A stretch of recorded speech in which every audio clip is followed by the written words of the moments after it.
Anywhere I reach and I see maybe young people serving as guard or or doing menial job, I share what I have with them because me, because but for the grace of God, he used to be in a position where but for the grace of God, I will still be a guard today. So I'm one of them. Oh, let me get you tissue. Sorry. That was raw. That was no. I'm telling you. Yeah, true life story. Experience of my life. So. There's a bit more of the tissue on your face, and on the other side we have to. Other side. Yeah. Don't stop the recording. No. Okay. Oh no. I didn't. And this is what I'm telling you guys, that it's been a blessing that I met him. You know what I like about this is people that have been around for such a long time and they have life stories to share. I've shared my own stories here before, and I know some people don't. At the end of the day, there are people that these stories can change their lives. Do you know what I mean? So I really enjoyed knowing him and hearing his stories. A lot of these stories I've heard before. That was how I decided that, Baba, come, let's make it a content. And I don't give interview. I'm not giving interview for 10 years. No, it was hard to get him to actually agree to. Now, let me tell you something very interesting. I've been to the very bottom in terms of suffering. So many years later, as I said, I was a top diplomat in the Nigerian embassy in Paris. Yeah. And we had big budget. We were taking some journalists to lunch in a fashionable part of Paris one day. And you know that you can't just park anywhere. So we have to park a little far from where we're going. Yeah. A big restaurant, very expensive restaurant. Then we passed in front of a butcher shop. So I told them that I used to work there as a delivery boy. They can't believe it. Oh, you come again with all your stories. Wow. But I worked there as a delivery boy. And when people give me a small tip, I used to dance. I'd be happy. Oh. Because I'm poor. Yeah. I'm poor. I know that feeling. Now let me tell you something very, very funny experience too. Even after I now got the scholarship, during the summer, I used to work to make a bit of money to send home. So one summer, your mother. Yeah, and I had a younger sister. Right. Now I had many interesting experiences, And one funny thing is that, of course, all the teaching was in French, But I became one of the best performers in the university, because I was catching up with them. And in those days, I was still rascally but very serious young student. So I know they go anywhere. I used to go from hostel to lecture, from lecture to library and back. I don't get friends, I don't go anywhere. I don't know woman, I don't know anything. So I was a very studious. So of course I became one of the best in the university. Wow. But so you speak French. He speaks French too. I speak Spanish. I speak. Do you want to show Portuguese? Show off a bit of your French. Ça va?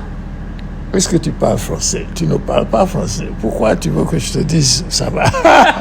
I've written in French. I used to be a columnist in French. Wow. Vous avez eu raison de souligner l'aspect politique de l'aide, parce que souvent il ne s'agissait pas de dons humanitaires comme on l'a prétendu, mais en fait il s'agissait de concourir à la balkanisation de notre pays, il faut bien le dire, parce que ces mêmes puissances qui étaient tellement prêtes à offrir de l'aide humanitaire, eh bien d'un autre côté mènent des guerres contre d'autres peuples du tiers-monde, et même en Afrique, il y a par exemple le Portugal qui mène une guerre coloniale contre les peuples africains de Mozambique, d'Angola, de Guinée-Bissau, et ce même Portugal.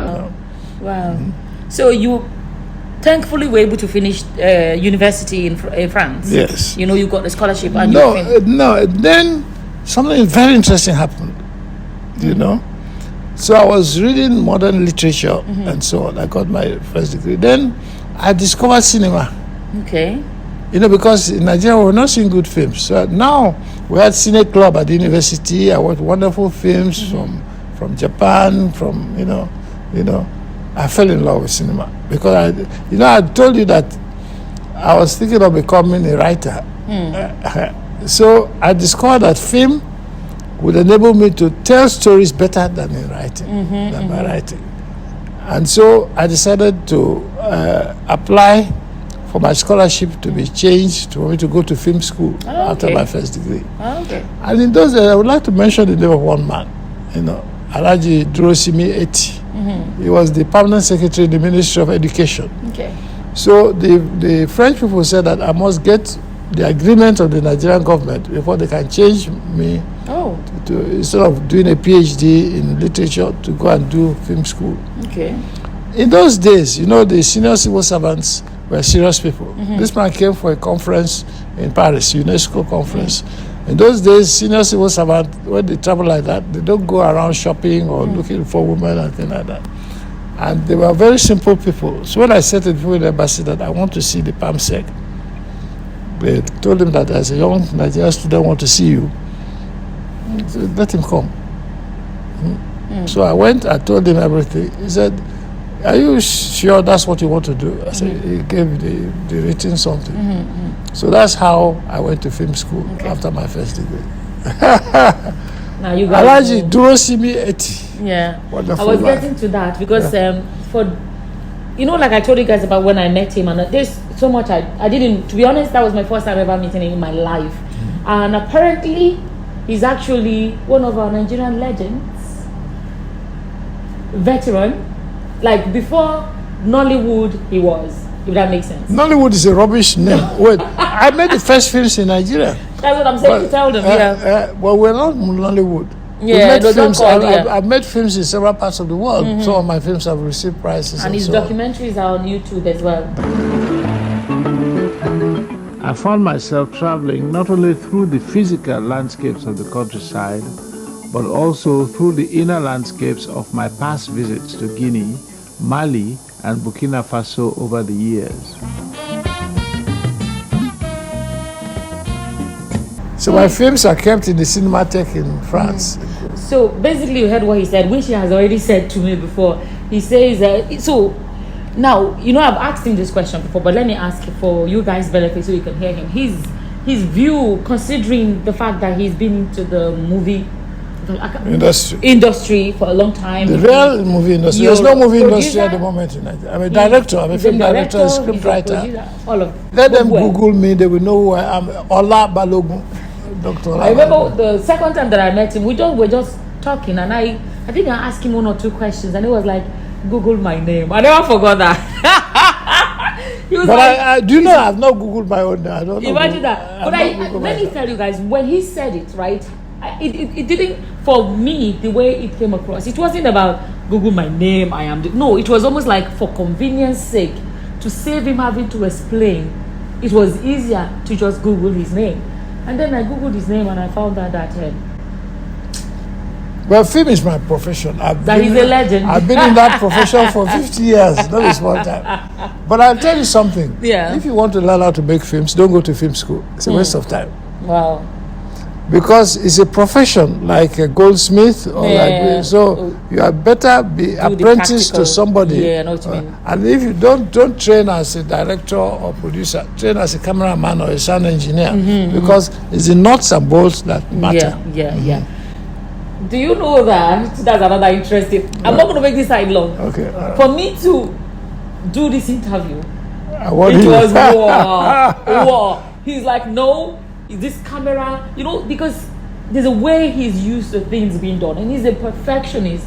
I know this day and age where we can film with our phone and Canon simple camera. He's like, what is this? What is this?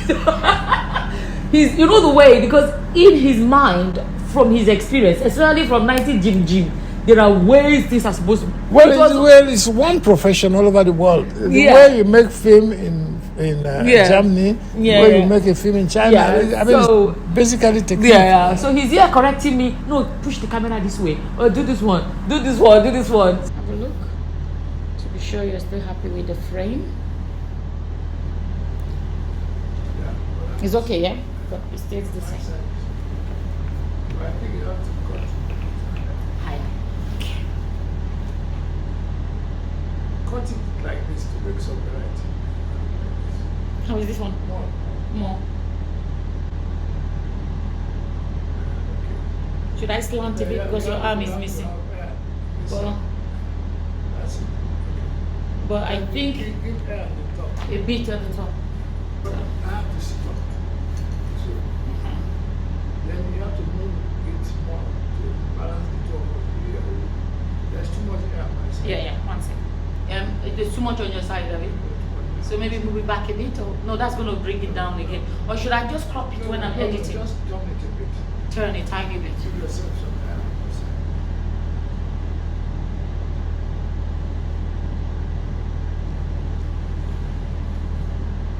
Just turn the whole thing.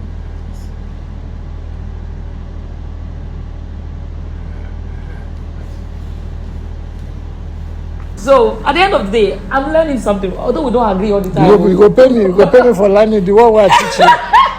So yeah, apparently he has been making movies before Nollywood was born, right? But it's something you told me. Let me tell you how Nollywood came about, can I? Okay. All right, no, let's leave them. Let's leave Nollywood to Nollywoodians, right? But I want to speak about your criticism of Nollywood. You know, what would be your biggest criticism of Nollywood as we have? They have ignored professional standards.